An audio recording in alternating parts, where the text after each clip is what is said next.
Hi, எல்லாருக்கும் வணக்கம். Welcome to my new series one concept one current affairs. So டிஎன்பிஎஸ்சிக்கு ரொம்ப முக்கியமான ஒரு சீரீஸா நான் இதை கொண்டு வந்திருப்பேன். ஏன் அப்படின்னா நிறைய பேர் கரண்ட் அஃபேர்ஸ் படிக்கிறீங்க. ஆனா கரண்ட் அஃபேர்ஸ் படிக்கும்போது அது சம்பந்தமான கான்செப்டை படிக்க தவறுறீங்க. சரியா? ஏன்னா சம்டைம்ஸ் டிஎன்பிஎஸ்சி வந்து எந்த எக்ஸாம்ஸ் எதுவுமே எடுத்துக்கோங்களேன், கரண்ட் அஃபேர்ஸ் வந்திருக்கும். ஆனா கரண்ட் அஃபேர்ஸை கேட்காம சம்பந்தமான கான்செப்டை கேட்டுருவாங்க கொஸ்டினா. ஸோ அதுவும் நம்ம கரண்ட் அஃபேர்ஸா கூட எடுத்துக்கலாம். ஏன்னா கரண்ட் அஃபேர்ஸ்ல கேட்டதால தான் அந்த கான்செப்டை நம்ம கொஸ்டின்ஸ்ல கேட்கறாங்க. ஸோ என்ன பண்ண போறேன் அப்படின்னா ஒரு இம்பார்ட்டன்டான கரண்ட் அஃபேர்ஸ் எடுத்துக்கிட்டு அது சம்பந்தமான கான்செப்டையும் நான் சொல்ல போறேன். ஸோ 5 to 10 minutes தான் இந்த வீடியோ இருக்கும். ஸோ டைம் ஸ்பெண்ட் பண்ணி பாருங்க, ரொம்ப யூஸ்ஃபுல்லா இருக்கும் எக்ஸாம் டைம்ல. சரியா? பாத்துடலாமா? இன்னைக்கு என்ன கான்செப்ட் அப்படின்னா, அதாவது என்ன கரண்ட் அஃபேர்ஸ்னா என்பிஏ பத்தி ஒரு கரண்ட் அஃபேர்ஸ். நான் பெர்ஃபார்மிங் அசட்ஸ், எல்லாருக்கும் தமிழ் என்ன தெரியும்? வாரா கடன்கள், செயல்படாத சொத்துக்கள் அப்படின்ட்டு நீங்க படிச்சிருப்பீங்க.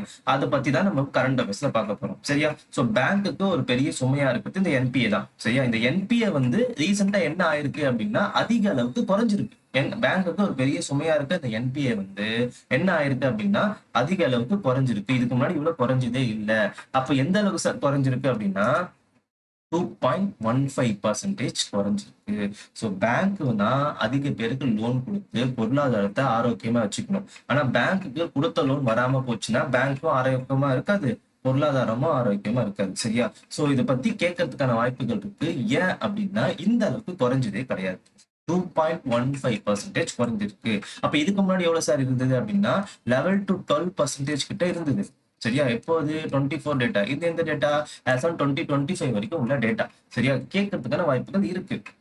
மேபி இதை டைரக்டா கேட்கலாம், அப்படி இல்லைன்னா என்பிஏ பத்தி கேட்கலாம். சரியா? அப்ப இந்த டேட்டாவை தெரிஞ்சுக்கோங்க. 2.1% அளவுக்கு நமக்கு குறைஞ்சிருக்கு. இது வரைக்கும் வரலாற்றுல இந்த அளவுக்கு நான் பெர்ஃபார்மிங் அசட்ஸ், பேங்க் உடைய நான் பெர்ஃபார்மிங் அசட்ஸ் குறைஞ்சதே கிடையாதுப்பா. பாத்துக்கோங்க. 2.15%. அடிக்கடிக்கு இந்த வார்த்தையை சொல்றேன், ஏன்னா இந்த பெர்சன்டேஜ் கேட்கறதுக்கான வாய்ப்புகள் இருக்கு. பேங்க் வைஸ் கேட்க மாட்டாங்க, பட் தெரிஞ்சுக்கோங்க. பாருங்க, பொதுத்துறை வங்கிகள், தனியார் வங்கிகள், வெளிநாட்டு வங்கிகள்ல எவ்வளவு என்பிஏ வந்து இருக்குன்னு பாருங்க. 2.50, 1.73, 0.8. இது மூணுமே சேர்த்து ஆவரேஜ் தான் இவ்வளவு. சரியா? ஓகே, இப்ப கரண்ட் அஃபேர்ஸ் கத்துக்கிட்டோம். சரியா? என்ன தெரிஞ்சுக்கிட்டோம்? இந்த அளவுக்கு குறைஞ்சிருக்குன்னு தெரிஞ்சுக்கிட்டோம். இப்ப கான்செப்டுக்கு போகும். அது என்ன வாரா கடன்கள்? என்பிஏ அப்படின்னா என்ன அப்படின்னா, நீங்க போய் பேங்க்ல ஒரு லோன் வாங்குறீங்க. அந்த லோன் வாங்கின உடனே நீங்க அடுத்த மாசத்துல என்ன பண்ணுவீங்க? முதல்ல இருந்து, அதாவது பிரின்சிபல்ல இருந்து கொஞ்சம் அமௌண்ட், அப்புறம் வட்டி, சர்டன் இன்ட்ரெஸ்ட் போடுவாங்க. அதை மாசம் மாசம் நீங்க கட்டுவீங்க. கரெக்டா? இன் கேஸ் அது வந்து ஒரு 3 மாசம் தொடர்ந்து நீங்க கட்டல, அதாவது பிரின்சிபல் இன்ட்ரெஸ்ட் ரெண்டுத்தையும் இன்க்ளூட் பண்றாங்க. பிரின்சிபல் இன்ட்ரெஸ்ட் ரெண்டுமே நீங்க 3 மாசம் தொடர்ந்து கட்டவில்லை என்றால் அதனை என்ன சொல்றாங்க அப்படின்னா 90 டேஸ், 3 மாசம் அப்படின்னு சொல்லலாம், 90 டேஸ்னு சொல்லலாம். அப்படி கட்டல அப்படின்னா அது என்ன சொல்றாங்க அப்படின்னா நான் பெர்ஃபார்மிங் அசட்ஸ், அதாவது செயல்படாத சொத்துக்கள், வாரா கடன்கள் அப்படின்னு சொல்றாங்க. சரியா? ஓகே, இப்போ இதை பத்தி என்னதான் நம்ம பார்க்க போறோம் அப்படின்னா பேங்க் வந்து வாரா கடன்களை வந்து 3 விதமா வந்து பிரிச்சிருப்பாங்க. சரியா? 3 விதமா பிரிச்சதும் இல்லாம அதுக்கு ஒரு சில மந்த் வந்து போட்டிருப்பாங்க, கிரைட்டீரியா பிக்ஸ் பண்ணிருப்பாங்க. அதை பார்த்துடலாமா? கான்செப்ட் இப்போ இப்ப சொன்னதுதான் கடன் வாங்குபவர்கள் தொடர்ந்து 90 நாட்கள், இந்த டேட்டாவை ஞாபகம் வச்சுக்கோங்க, இந்த கான்செப்ட். அப்புறம் பாருங்க, வட்டியும் கடன் தொகையும் சேர்த்து தரலனா தான் என்ன சொல்றாங்க? அத செயல்படாத சொத்துக்கள் என்று சொல்றாங்க. சரியா? அப்படியே இங்கிலீஷ்ல படிச்சுக்கோங்க. சரியா? இப்ப நான் என்ன சொல்ல போறேன் அப்படின்னா இதை டிஃபரன்ஷியேட் பண்றாங்க, கிளாசிஃபை பண்றாங்க. பாருங்க, 3 விதமா கிளாசிஃபை பண்றாங்க. இப்போ வாரா கடன்கள் தெரிஞ்சிச்சு, 3 மாசம் வரலன்னு தெரிஞ்சிச்சு. அப்படி தெரிஞ்சிச்சு அதுக்கப்புறம் வந்து 3 விதமா பிரிக்கிறாங்க வாரா கடன்களை. 1, 2, 3. 1 substandard asset, doubtful asset, loss asset. அதாவது தரம் குறைந்த சொத்துக்கள், தமிழ்ல சொல்ற பாருங்க, தரம் குறைந்த சொத்துக்கள், சந்தேகத்திற்குரிய சொத்துக்கள், துளைந்த சொத்துக்கள் அப்படின்னு சொல்லிட்டு 3 விதமா பிரிக்கிறாங்க. சரியா? இப்போ ஃபர்ஸ்ட் வராங்க தரம் குறைந்த சொத்துக்கள் அப்படின்னா பாருங்க, என்பிஏ வந்து 3 மாசத்துல இருந்து 12 மாசத்துக்குள்ள அந்த அந்த வட்டியும் முதலும் வரவில்லை என்றால் அது என்ன சொல்றாங்க? பிட்வீன் இந்த மந்த்துக்குள்ள அது என்ன சொல்றாங்க? தரம் குறைந்த சொத்துக்கள் சொல்றாங்க. 12 மாசத்துக்கு மேல போயிடுச்சு அப்படின்னா அது என்ன சொல்றாங்க? மோர் தென். ஓகேவா? ரொம்ப முக்கியம். என்ன சொல்றாங்க?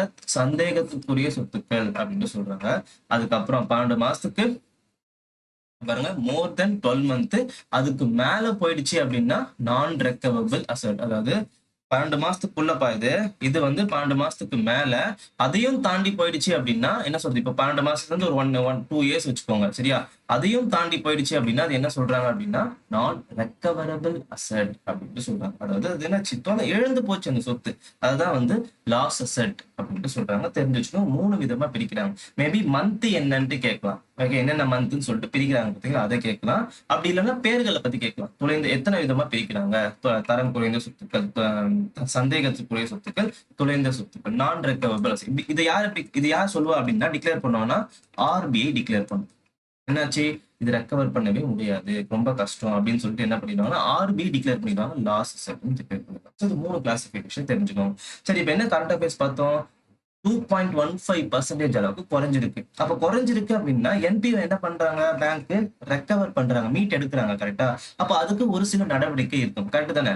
அப்ப என்ன பண்ணுவாங்க? இன் கேஸ் என்பிஏ ஆயிடுச்சு, ஃபார் எக்ஸாம்பிள் அது சந்தேகத்துக்குரிய சொத்தாக மாறிவிட்டது என்றால் பேங்க் என்ன பண்ணுவாங்க? உடனே கோர்ட்டுக்கு போவாங்க. கரெக்ட் தானே? ஏதாச்சும் ஒரு பிரச்சனைனா கோர்ட்டுக்கு போவோம். அதுதான் பேங்க்கும் பண்ணாங்க. பேங்க் அதாவது கடன்களை மீட்டெடுப்பதற்காக ஒரு சில கோர்ட் இருந்தது. அதுக்கு பேர் தான் ஃபர்ஸ்ட் இருந்தது தீர்ப்பாயம். கடன் மீட்பு தீர்ப்பாயம், டெப்ட் ரெக்கவரி ட்ரிபியூனல் அப்படின்றது தான் இந்த ஃபர்ஸ்ட் மெஷின். முதல்ல பேங்க் ஏதாச்சும் ஒரு பிரச்சனை, கடன் வரல அப்படின்னா, கொடுத்த கடன் வாங்க முடியலன்னா பேங்க் ஒரு தீர்ப்பாயத்துக்கு போவாங்க. அந்த தீர்ப்பாயம் பேர் தான் டெப்ட் ரெக்கவரி ட்ரிபியூனல். சரியா? இப்போ ஒரு கோர்ட்டுக்கு நீங்க போறீங்க, உடனே நமக்கு தீர்வு கிடைச்சிருந்தா கிடைக்க மாட்டேங்குது. ஏன்னா ஹியரிங் போயிட்டு நம்பர் ஆஃப் ஹியரிங்ஸ் வந்துகிட்டே இருக்கும், கேஸ் தள்ளி போட்டுட்டே இருப்பாங்க. கடைசி வரைக்கும் அந்த என்பிஏ என்ன பண்ண முடியாது? ரெக்கவரே பண்ண முடியாது. கரெக்ட் தானே? அப்போ அதுல இருக்கிற ப்ராப்ளம்ஸ என்ன பண்ணோம்னா, என்பிஏ வந்து தீர்ப்பாயம் மூலியமா பண்றதை விட பேங்க்ஸுக்கு அதிகாரத்தை கொடுத்துருங்க. அதாவது அந்த வாரா கடன்களை மீட்டெடுப்பதற்காக நீங்க என்ன பண்ணுங்க? பேங்க்ஸுக்கே அதிகாரம் கொடுத்துருங்க அப்படின்னு சொல்லிட்டு அடுத்ததா ஒண்ணு வருது. அது என்னதான்? சர்ஃபாசி சட்டம். இதுல என்னாச்சு? அதிக டைம் எடுத்துச்சு, மோர் டைம். இப்போ இதுல உள்ள நிறைய பிரச்சனைகளால அதிகமா வந்து சீக்கிரமா ரெக்கவர் பண்ண முடியலன்றதுனால பேங்க்குக்கே அதிகாரம் கொடுக்குறாங்க. பேங்க்குக்கே என்ன பண்ணலாம்? Can recover loan. கரெக்ட்டுங்களா? சோ பேங்கே லோனை ரெக்கவர் பண்ணக்கூடிய அதிகாரம் எந்த சட்டத்தில் கிடைக்கிறது? சர்ஃபாசி சட்டத்தில் கிடைக்கிறது. ரொம்ப இம்பார்ட்டன்ட். 2002ல இத கொண்டு வந்திருக்காங்க. யாருடைய பரிந்துரையிலும் கேட்பாங்க. யாரோட பரிந்துரை அப்படின்னா, நரசிம்மன் நரசிம்மன் கமிட்டி. ஓகேவா? சோ இதையும் நீங்க தெரிஞ்சுக்கணும். ஓகே. சோ ஃபர்ஸ்ட் டிஆர்டி அப்படின்னு ஒண்ணு வந்தது. அதாவது டெப்ட் ரெக்கவரி ட்ரிபியூனல். அது பாஸ் ஓவர் பண்ணி தான் என்ன வந்தது அப்படின்னு பாத்தீங்கன்னா, சர்ஃபாசி சட்டம் வந்துச்சு. இது என்ன கோர் பட்டன் அர்த்தம் வச்சுக்கோங்க. யாருக்கு யாருக்கு அதிகாரம் கொடுக்குறாங்க? பேங்க்குக்கே அதிகாரம் தராங்க. எந்த கமிட்டி பரிந்துரையால? நரசிம்மன் கமிட்டி பரிந்துரையால. சரியா? ஓகேப்பா. இதுல நல்லா பண்ணிடுறாங்க. இன்னும் வந்து துரிதமா பண்ணணும். இன்னும் வந்து நிறைய என்பிஏ வந்து நம்ம இந்தியால இருக்கு. அப்ப இன்னும் நம்ம துரிதமா பண்ணணும்னு சொல்லிட்டு இன்னொரு சட்டம் கொண்டு வராங்க. அது என்ன அப்படின்னா, இதோட அப்டேட்டட் வெர்ஷன் தான். சரியா? அது என்ன அப்படின்னு பாத்தீங்கன்னா, திவால் மற்றும் திவால் குறியீடு 2016, insolvency and bankruptcy code, IBC code அப்படின்னு நினைச்சு மேபி அப்படியும் கேட்கலாம். ஷார்ட் ஃபார்மா கேட்டுடலாம். ஐபிசி கோடா நீங்க போய் என்னது வேற எதுவும் நினைச்சிடக்கூடாது. அது என்ன அப்படின்னா, இன்சால்வன்சி பேங்க்ரப்டசி கோட் அப்படின்னு சொல்லுவாங்க. 2016ல கொண்டு வந்தது. இது என்ன சார்? இதுக்கும் என்ன சார் அப்படின்னா, இதை பிரிக்கிறாங்க. ஒரு தனிநபர், ஒரு இண்டிவிஜுவல், இது ஒரு கம்பெனி.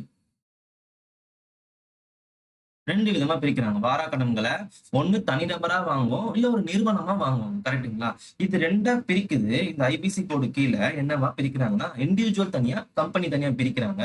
இண்டிவிஜுவல் எதனா வந்து கடன் கொடுக்கல அப்படின்னா டிஆர்டி மீன்ஸ் ட்ரிபியூனல் மூலியமா என்ன பண்றாங்கன்னா ரெக்கவர் பண்றாங்க. இது ஒருவேளை கம்பெனி வந்து வாரா கடன்களா இருந்துச்சுன்னா அதுக்கு ஒண்ணு வைக்கிறாங்க. நேஷனல் கம்பெனி லா ட்ரிபியூனல் அப்படின்ட்டு சொல்லிட்டு ஒரு 2 தீர்ப்பாயமா பிரிக்கிறாங்க. நல்லா புரிஞ்சுக்கோங்க. இது ஏன் நான் சொல்றேன் அப்படின்னா, அதுக்கு வித்தியாசம் சொல்றேன். சர்ஃபாசி ஆக்டுக்கும் ஐபிசி கோடுக்கும். ஐபிசி கோட்ல என்ன பண்றாங்க? இண்டிவிஜுவல் தனியா, இண்டிவிஜுவல்னா தனிநபரா கடன் வாங்கிட்டு தராதே இருக்காங்க. கரெக்ட்டா? அவங்களுக்கு எது மூலியமா பிரச்சனையை தீர்க்கிறாங்க? டெப்ட் ரெக்கவரி ட்ரிபியூனல் மூலியமா பிரச்சனையை தீர்க்கிறாங்க. ஒருவேளை நிறுவனம் தரல அப்படின்னா அதுக்கு ஒரு ட்ரிபியூனல் இருக்கு. நேஷனல் கம்பெனி லா ட்ரிபியூனல் அப்படின்னு சொல்லிட்டு ஒரு தீர்ப்பாயம் இருக்கு. இது மூலியமா என்னது? ஒரு நிறுவனம் கடனை தரல, இது மூலியமா பிரச்சனையை தீர்க்கிறாங்க. சரியா? அப்போ இதுக்கும் என்ன சார் வித்தியாசம்? சர்ஃபாசி ஆக்டுக்கு பேங்க்குக்கு அதிகாரம் தராங்க. ஆனா திவால் மற்றும் திவால் குறியீடுல கொஞ்சம் யார் இன்வால்வ் ஆகுறா, பேங்க்கும் இன்வால்வ் ஆகுறாங்க, as well as ட்ரிபியூனல் கோர்ட்டும் இன்வால்வ் ஆகுறாங்கன்ற கான்செப்டை மட்டும் ஞாபகம் வச்சுக்கோங்க. இதை பத்தி விவரமா தெரியணும் அப்படின்னா நம்ம எக்கனாமிக்ஸ்ல மணி அண்ட் பேங்கிங்ன்ற கான்செப்ட் நான் எக்ஸ்பிளைன் பண்ணிருப்பேன் டீட்டெயில்டா. அது போக போக அந்த வீடியோ வரும், அதை பார்த்து தெரிஞ்சுக்கோங்க. சரியா? So thank you. கான்செப்ட் என்ன, இந்த என்பிஐ பத்தி தெரிஞ்சுக்கோங்க. கரண்ட் அஃபேர்ஸ் என்ன 2.15% குறைஞ்சிருக்கு. ஸோ போக போக நம்ம நிறைய கான்செப்ட் அண்ட் கரண்ட் அஃபேர்ஸ் பார்ப்போம். Thank you. Follow and support. By.